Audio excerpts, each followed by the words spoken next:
Kudraw tu. Yang wajib mentang tiura si malam 5 ke pakan han Tadu atas ruang buma Allah. Tak pajuh rezeki yang Allah beri. Kesehatan beri oleh Allah. Rezeki beri oleh Allah. Keinginan kitanya beri oleh Allah.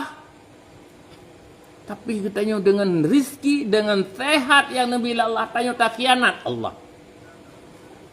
Coba bayangkan, iban kejam katanya. Nikmat hana putuh-putuh Nabi Melayu roje sampai teruk anuronyo. Tapi dengan nikmatnya tanya tak kufur kepada Allah. Dengan nikmatnya katanya tak lawan Allah rojo. Iban coba tak bayangkan katanya rojo.